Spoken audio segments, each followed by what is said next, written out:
¿Cuántas veces no has comido taquitos, quesadillas con queso, pozole, tamales, chiles en nogada, enchiladas, chilaquiles, tlayudas? En fin, vamos a revisar un poco la comida mexicana, sus orígenes, sus influencias y pues vamos a saborear un poco ahora que acabó el mes patrio. Echémosle un ojo.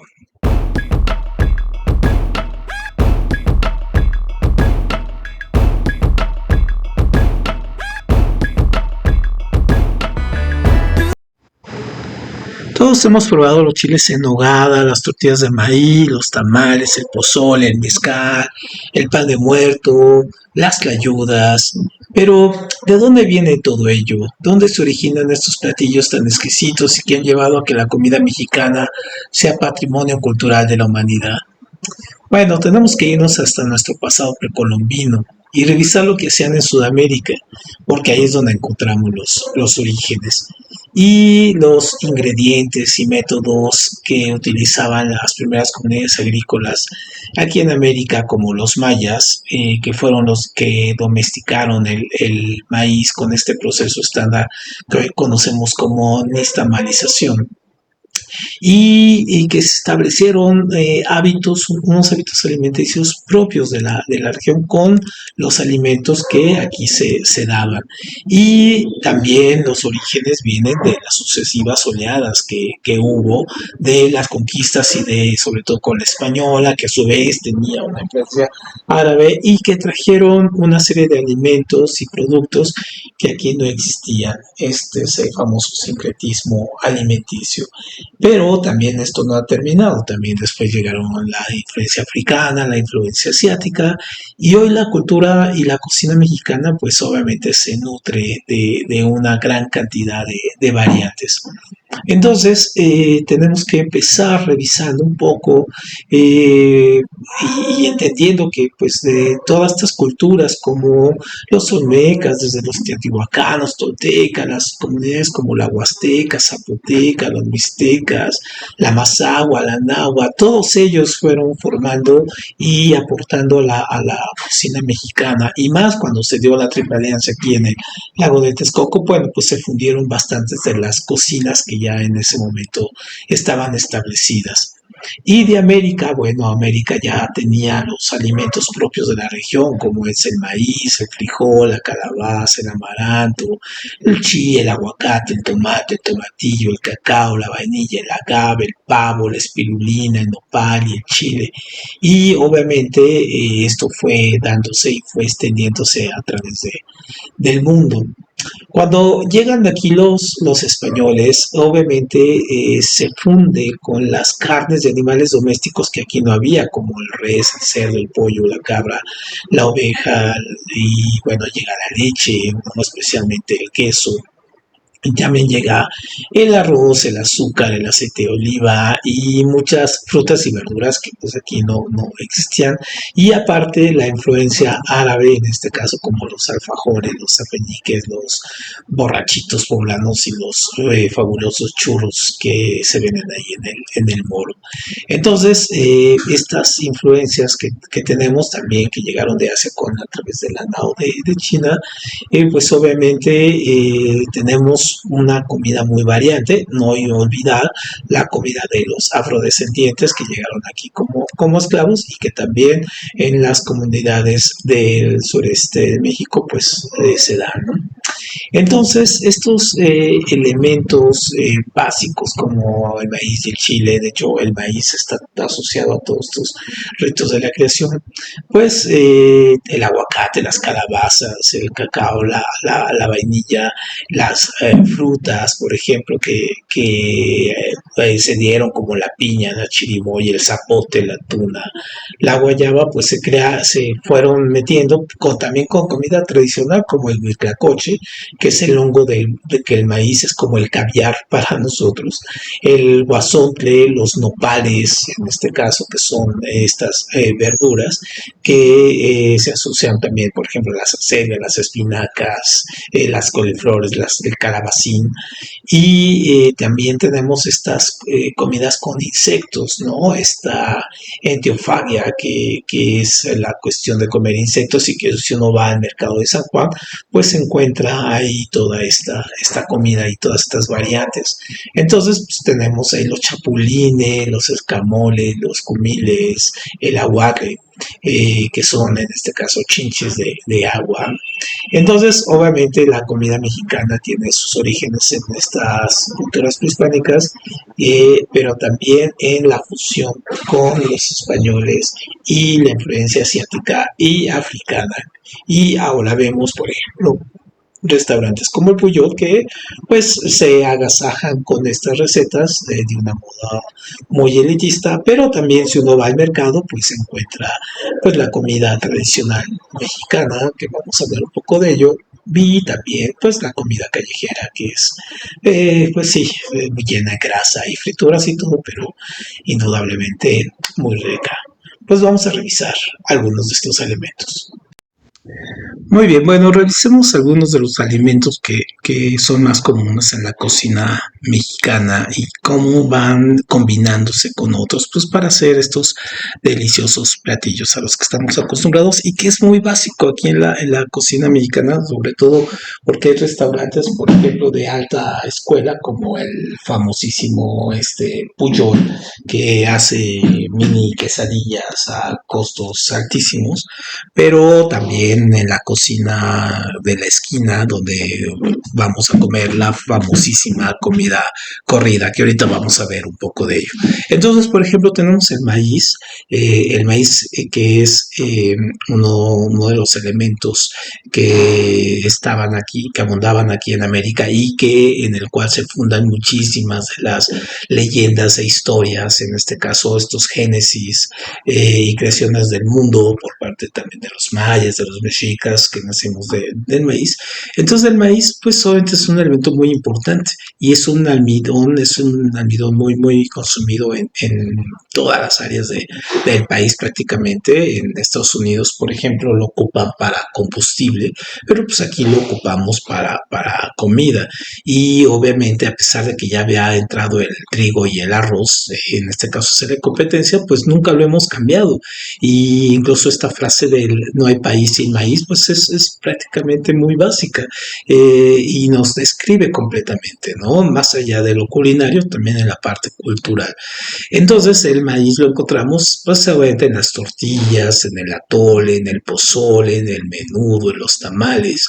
Y aunque también se puede comer fresco en estos esquites que son tan ricos en las esquinas, por ejemplo, con esta tradición de que con chile del que pica o del que no pica, que es algo muy extraño, aunque por ejemplo también los turcos comen sus tamales en esta misma forma, ¿no? También los asan y los venden en la calle. Entonces, también se puede fermentar el maíz y hacer el atole, por ejemplo, los sopes, un poco la forma más común, pues sí lo vamos a encontrar en las tortillas, pero también se puede combinar, por ejemplo, en el norte lo comen con trigo y plátano o yuca, o en Oaxaca con algunas combinaciones con hojas silvestres. Entonces, obviamente tenemos muchas variantes para comer el maíz. Otro alimento que se come mucho y es muy básico en la cocina mexicana, pues en este caso, el chile. Y quien no se ha comido un chile relleno, por ejemplo, los chiles en hogadas tan famosos. Y entonces el chile es un elemento también muy, muy, muy básico, ¿no? Entonces, la cocina mexicana tiene fama de ser muy, muy picante, aunque tenemos esta amplia gama de sabores y aunque se utilizan muchas especies para cocinar, no todas son picantes. Sin embargo, tenemos esta como adicción hacia lo picante y somos muy conocidos en el mundo por ello. Y ahí se parece mucho a la comida india, ¿no? Con lo picante, con los sabores, en este caso, y con los condimentos. Entonces, en Hispanoamérica, por ejemplo, podemos encontrar en toda América esta distribución del chile, pero en México obviamente tiene unos sabores propios y unas utilizaciones propios. Y entonces, por ejemplo, en México si un plato salado o una cena no contiene chile, pues usualmente se le agrega picante o chile y agua dulce o algo dulce. Entonces son estas combinaciones tan extrañas, ¿no? El chile y limones, ¿no? Básicamente con lo que cubrimos nuestra comida. Pero la importancia del chile pues, se remonta al periodo mesoamericano. Entonces, desde ahí se consideraba un alimento básico como el maíz y los frijoles, ¿no? En el siglo XVI, Bartolomé de las Casas escribió que sin chiles los indígenas simplemente no podían comer, ¿no? Y esto, pues, obviamente lo llevamos a nuestra época y lo vemos que igual. Entonces, es parte de nuestra identidad nacional. Acuérdense que en el Mundial de México, pues, el símbolo de o la mascota fue un chile, pique, ¿no? Y obviamente pues tenemos una cantidad de salsas y chiles que hemos tenido. Y por ejemplo el chile habanero, que no es de La Habana, es de Java, pues originalmente surgió de aquí de América, cruzó en los continentes, llegó a Asia y en Asia pues lo cultivaron y después nos volvió a regresar a México ya como el chile habanero, que es esta fonetización de Java, ¿no? Java, habanero. Entonces, tanto las salsas, por ejemplo, con los chiles, hemos creado estos adobos, por ejemplo, con salsa de tomate, las entomatadas, los chiles pipián, por ejemplo, que en Guatemala también es un platillo es la salsa por excelencia, ¿no? Que llegó de aquí, de, la cultura maya, y pues esta gran salsa que nosotros nos encanta tanto, que sea el mole, ¿no? Y el famoso mole que es para nosotros algo tan rico. Pero obviamente el mole los comemos, por ejemplo, en las bodas, ¿no? Con arroz y todo. Y esa combinación de chile, con dulce, por ejemplo, con chocolate, en fin, ¿no? Y quién no ha pensado, por ejemplo, en los chiles, en los tamales, ¿no? Cuando nos venden, pasa el señor de los tamales diciendo que tamales de verde y de rojo, entonces los sabores se convierten en colores y entonces, por ejemplo, podemos diferenciar prácticamente de qué está hecho cada uno solamente por su color, ¿no? Entonces, obviamente los platos aquí en México sin salsa son realmente muy extraños. O quien no se ha comido, por ejemplo, unas papas fritas con chiles en escabeche. Bueno, también tenemos las comidas callejeras, en este caso como los tacos, las tortas, los sopes, las sopas, los tlacoyos, las tlayudas, las gordinas y las sincronizadas que obviamente sin chile, pues no lo son, ¿no? En este caso, o el chile que no pica de los esquites, entonces obviamente, pues la comida y la identidad mexicana se asocia a ello, ¿no?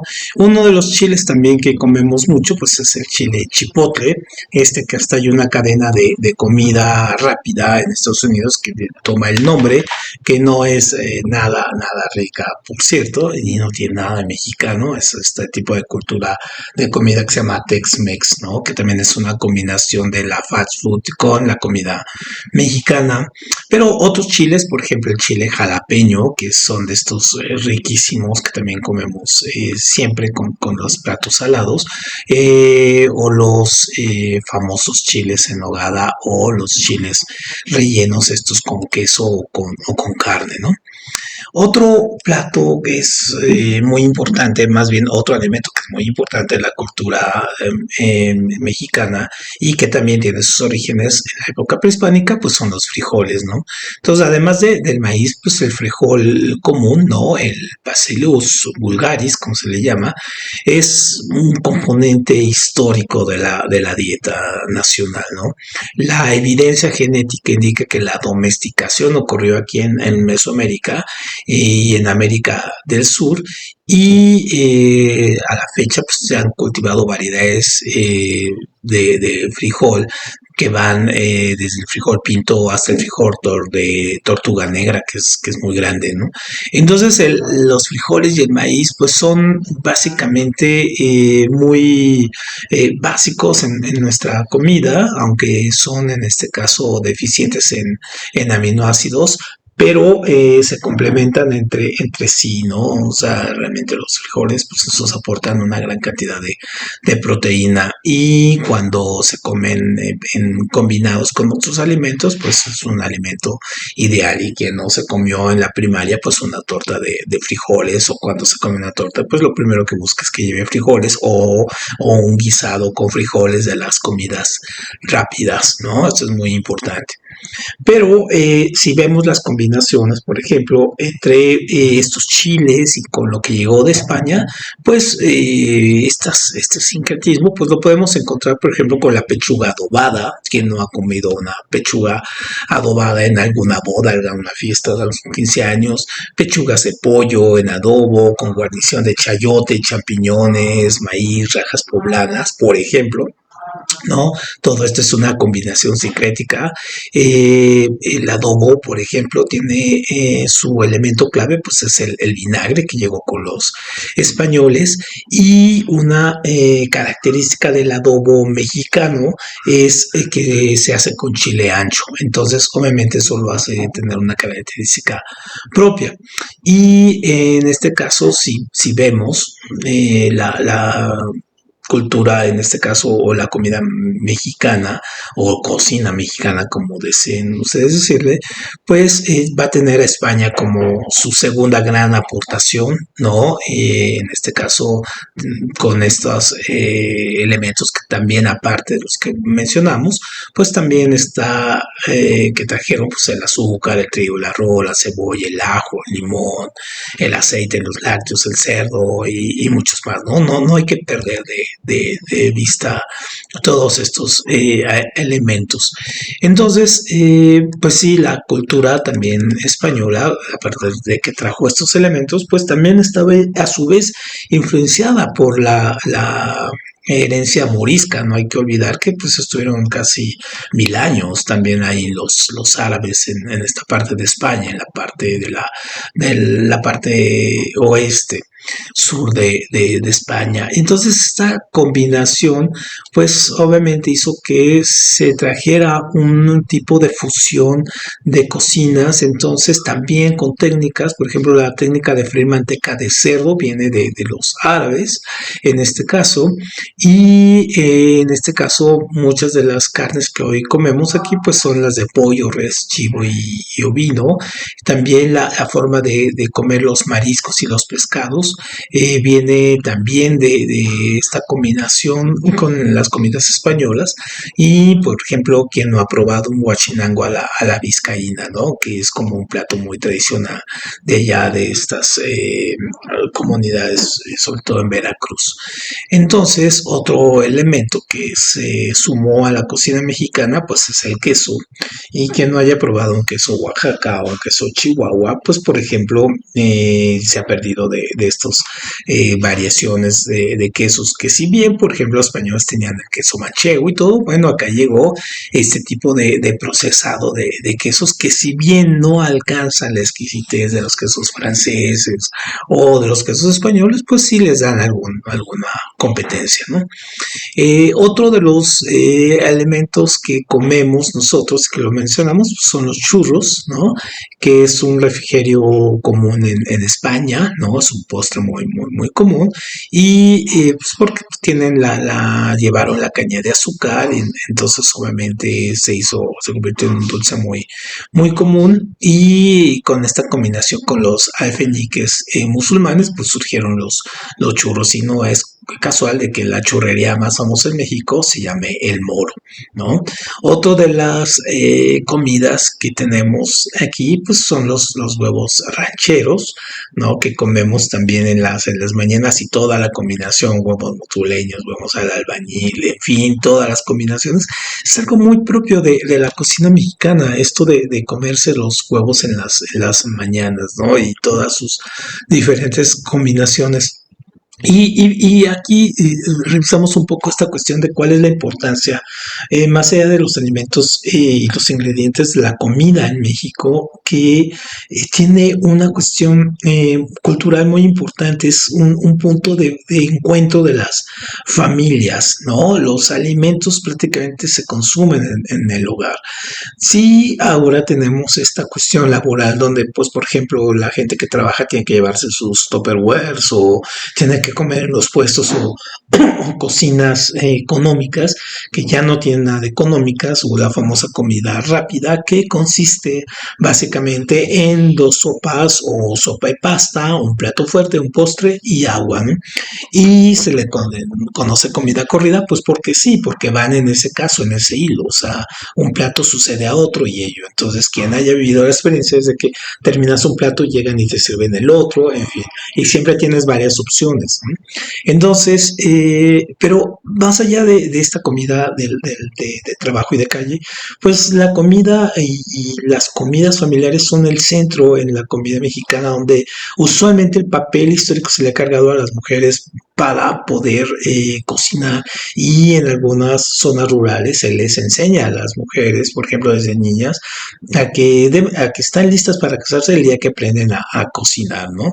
Entonces son como estos elementos que se consideran todavía de esta cuestión patriarcal de que hacer cocinar es un talento para las amas de casa, cuando pues vemos que tenemos chefs de todo tipo y bueno, incluso algunas personas consideran que los hombres que cocinan pues son bastante atractivos, ¿no? Entonces, si nos ponemos a ver incluso la comida principal del día en México, pues es la comida que va entre las 2 y las 4, aunque los horarios ahora podemos comer a cualquier hora. Y prácticamente en la mañana pues está el desayuno y el desayuno mexicano pues consiste básicamente pues en un café o en un atole, ¿no? Que es una comida muy ligera, olvidémonos aquí de dietas y de nutriólogos. Luego tenemos los almuerzos que son por ahí de las 11, que es como un snack y algún tipo de bebida. Luego está la comida, luego tenemos la merienda que es como una comida muy curiosa ahí entre las 5 y las 6 de la tarde, es como el almuerzo, pero a la inversa, y luego tenemos la cena. Entonces, este tipo antiguamente estas 5 comidas, pues se llevaban a cabo con horarios muy específicos y eran momentos para que la familia se reuniera, platicara o los miembros que quedaban en la casa. Obviamente esto ha quedado ya es muy poca gente que lo hace y obviamente a veces cuando comemos, como tenemos 20 minutos para comer y ya no, o cada quien está con su celular y pues ya se perdió esa tradición. Pero sábados y domingos quizá es donde hay más tradición, entonces por ejemplo sábados y domingos quizá podemos desayunar más ricos, pues un chocolate en este caso, con nuestro pan, o en la tarde un caldo con carne, por ejemplo como este de la pancita en los mercados, o comernos unas enchiladas o unos tacos, y bueno, no hay que olvidar que siempre van los frijoles y las tortillas, ¿no? Y el café. Pero otra de las cosas que tiene la comida mexicana es que son comidas que también se utilizan mucho en festividades, ¿no? Por ejemplo, acabamos de pasar el mes patrio, entonces tenemos los chiles en nogada. Entonces, los chiles en nogada son estos eh, platillos que tienen los colores patrios, ¿no? El rojo, el blanco y el verde. Y pues sí, se consumen en esta época y están muy vinculados, en este caso, a la tradición de que fueron preparados por primera vez para agasajar al futuro emperador Agustín Iturbide, ¿no? Cuando firmó el Tratado de Córdoba. Entonces, le hicieron este tipo de plato o el caldo tlalpeño para Santana y que surge en el barrio de Tlalpan. Entonces, sí está muy ligada a la cocina mexicana, a los simbolismos y festividades y obviamente la preparación de eventos familiares, por ejemplo, y sociales, sí se considera una inversión para mantener las relaciones sociales, ¿no? Incluso la idea del sabor se considera una cuestión social, ¿no? Hay algunas comidas que son preparadas para cenas o ciertas ocasiones que se pueden considerar más sabrosas, es decir, no comemos chiles en nogada todo el año, ¿no? Por ejemplo. Entonces, de ahí surge esta cuestión de que la sazón y este don para crear sabores y para tener un compromiso básicamente con los comensales se va transmitiendo generación a generación. Entonces, obviamente, pues si la comida, si la llevamos también a planos, por ejemplo, eh, digamos, espirituales o de celebración, pues lo tenemos ahora, lo vamos a ver en el Día de Muertos, donde en los altares se colocan alimentos como tamales, mole y todo porque se tiene la creencia de que los familiares muertos visitan ese altar y comen, ¿no? Comen la esencia de la comida, ¿no? Y luego nosotros ya después en los vivos no los comemos, ¿no? Aunque no los comemos prácticamente desde que estamos poniendo la ofrenda. Entonces, si nos vamos a algunas regiones de México, del centro, pues por ejemplo todas las comidas tienen mucha cuestión festividad, ¿no? Las fiestas patronales y entonces siempre en una fiesta patronal vamos a encontrar mole, barbacoa, carnitas, michotes, ¿no? Y siempre están hechas para invitar, eh, preparadas para invitar a cientos de invitados, ¿no? Entonces incluso vemos cientos de invitados o cocineros ahí. Entonces obviamente la comida es una costumbre social, ¿no? Destinada para unir familias y comunidades. Entonces, pues obviamente algunos platos pues fueron involucrando algunos elementos más aquí ya para ir terminando, por ejemplo, como la cochinita pibil en este caso, que se hace en este caso allá en Oaxaca, y el uso, por ejemplo, del molcajete, que ahora ya es poco usado para las salsas, ahora se hacen en licuadoras, aunque obviamente el molcajete le da una textura muy, muy diferente a las salsas. La elaboración del mole, que ya viene a veces en sus envoltorios, o los tamales, en este caso, el día de 2 de febrero de la Candelaria, pues que también ya hay unas variaciones incluso muy importantes, como la famosa guajolota, que es esta cuestión de la torta de tamal, o en este caso también la torta de chilaquiles. Y ya para cerrar, nada más hacemos una revisión de esta comida, la comida callejera, ¿no? Que la comida callejera en México puede incluir tacos, quesadillas, pambazos, tamales, guaraches, alambres, tacos al pastor, en este caso. Es decir, son comida que no hacemos en casa, por ejemplo, como la barbacoa, las carnitas, en este caso, pues no tenemos en todas las casas hornos, ¿no? En este caso, para la cocina. Y obviamente estos comidos pues, son muy atractivos, en este caso son los antojitos y pues salimos de la casa para salir estos a comer estos antojitos, ¿no? Y entonces obviamente también se crean relaciones de amistad incluso con los taqueros, que son los famosos paisas, ¿no? Entonces los tacos, por ejemplo, en la ciudad, pues obviamente pueden tener una gran combinación. Tenemos desde tacos de cabeza, de suadero, de tripas, de ojos, en fin, una cantidad impresionante de combinaciones, pues sí, que nos hace salir y platicar y después de una fiesta pues vámonos por los tacos. Entonces obviamente en cualquier esquina de la ciudad pues obviamente vamos a encontrar esto, ¿no? Los tacos, pero también vamos a encontrar las tortas, ¿no? Que obviamente la torta comenzó en el siglo XIX porque llegó con el pan francés, que sobre todo está el pan que se mola la telera y el bolillo, y por ejemplo en algunos lados usan semitas, en Puebla, o algunos, por ejemplo, el paledado, el pan de caja muy, muy inglés, ¿no? Entonces, en las tortas, pues obviamente tenemos la famosa torta cubana, que es la combinación de todas, ¿no? De todos los elementos. Y ahora podemos encontrar lugares, en este caso, como las tortas rusas, la Gloria Trevi, la pachuqueña, en fin, ¿no? Entonces, bueno, es propio de nosotros.